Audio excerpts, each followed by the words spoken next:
I'm here to support the efforts of those New Yorkers who are struggling against stop and frisk practices in New York City that are criminalizing our youth by the tens of thousands every year, stopping and frisking young men of color in particular, and often arresting them for crimes as minor as possession of a small amount of marijuana, arresting them even though marijuana has officially been decriminalized for decades here in New York City, arresting them nonetheless because once marijuana is in plain view, it becomes a crime. And so police arrest these young men, force them to reveal what they may have on them, arrest them, and then once they are in jail, they are saddled with criminal records that will follow them for the rest of their lives. Now, studies have shown for decades that, contrary to popular belief, people of color are no more likely to use or sell illegal drugs than whites. In fact, where differences in the data can be found, it frequently suggests that white youth are more likely to engage in illegal drug dealing than black youth, but that's not what you would guess by taking a peek inside our nation's prisons and jails. Here in New York, at Rikers Island, more than 90% of the adult male population is African American or Latino, and 95% of the juvenile population. And this is due in no small part to the sweeping of poor communities of color, stopping and frisking young men and sweeping them for minor crimes that go ignored on the other side of town. Now, there was a time when these kind of stop and frisk policies were unconstitutional, were illegal, when the police could not just walk up to anyone on the street and stop them, interrogate them, and search them without any reasonable suspicion of any criminal activity whatsoever.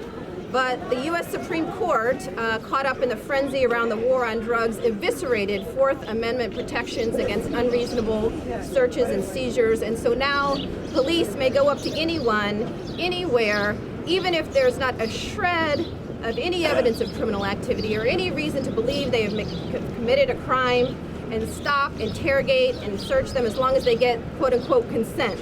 And what's consent? It's when a police officer walks up to a young kid with his one hand on his gun and says, "Son, you put your arms up so I can search you." And the young man complies. That's considered consent, and the Fourth Amendment no longer applies. But just because the U.S. Supreme Court has turned its back on poor folks of color who are subjected to these police practices doesn't mean that the people of New York City need to stand idly by. Quite to the contrary, we can insist upon laws that will prevent the police from stopping, interrogating, and searching people without any suspicion, reasonable suspicion of criminal activity. And I'm here to support that effort because it's not just happening in New York City, it's happening all over this country and helping to birth a new undercast of people defined largely by race who've been criminalized and stripped of basic rights, including the right to vote. Here in New York, parolees are denied the right to vote. We are a democracy in the United States, and we lecture other countries about the need for democracy and the need to grant voting rights to all citizens, and yet here at home we deny voting rights, the right most fundamental to any democracy, to our own citizens. And it's time for these Jim Crow-like practices to come to an end. So thank you very much for having me. I'm Reverend Stephen Phelps. I'm the interim senior minister here at the Riverside Church. It's true that a lot of people of faith say politics and faith do not mix. They shouldn't be brought together. The Riverside Church has stood for the reason, the justice in faith, speaking out on matters of great political concern. We are thrilled to have Michelle Alexander here this weekend. Why? At a church for these very reasons. The people of all the faiths, all the great faiths across this nation can unite in understanding and frankly in reading their own texts, that the scriptures have called for a time when justice shall roll down like a mighty stream. We know who said that. It's Micah. Martin Luther King said it from this very pulpit 40 years ago. Again and again it's been said. We are here to hold up the need for all people in this nation to have their hearts broken in sorrow for what we have done to poor men and women, especially women and men of color, for decades. And so today, this church stands firmly with Michelle Alexander and with this movement for an abolition of prisons and for a new birth of justice in our country. Thank you. Yeah, thank you. Good afternoon. My name is Gabriel Saya. I'm with the Drug Policy Alliance. We're a proud partner with voices of community advocates and leaders in trying to address New York's racist drug war. In New York City, all of us who are here know that we're facing extreme cuts. We are losing bus lines, we're losing firehouses, we're losing senior centers, we're losing libraries.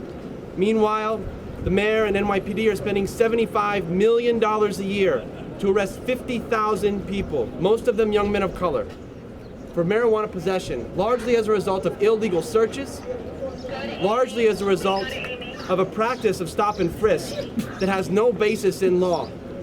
What NYPD is doing is costing all of us money, but it's costing communities here a lot more. The consequences of these arrests are severe. If we're tired of our firehouses being shut down, if we're tired of losing healthcare access, if we're tired of not being able to put enough food on the dinner table, we should be asking this mayor, the one who in 2001 said he smoked it and liked it, the one who lives in the district in New York City that has the lowest number of marijuana arrests, the person who likely never gets stopped and questioned and frisked and demanded to show what his right to be on the street is. That mayor who said he smoked marijuana and liked it is the same mayor who has overseen more marijuana arrests than Koch, Dinkins, and Giuliani combined. We stand here today to say these racist arrests must stop. The mayor has got to take action, and if he won't, then the legislature must take action, and that's why we're here today, vocal. Their members, who are people from Brooklyn and all over this city, are the ones that are leading this fight, and we're proud to stand with them. Yes, I'd like to say also, and we want to thank Senator Eric Adams, Senator Hassell-Thompson, and Assemblyman Hakeem Jeffrey, because at this moment they are circulating a letter in the legislation that is petitioning the governor to enact by executive order that people on parole in New York, 41,000 people in parole in New York, get their rights to vote. And also, Hakeem Jeffrey is introducing a bill that will stop illegal arrest of marijuana here in New York City. And with that, I'd like to say thank you very much for everybody, and Michelle Alexander, and everybody else here. I appreciate it. Thank you. Thank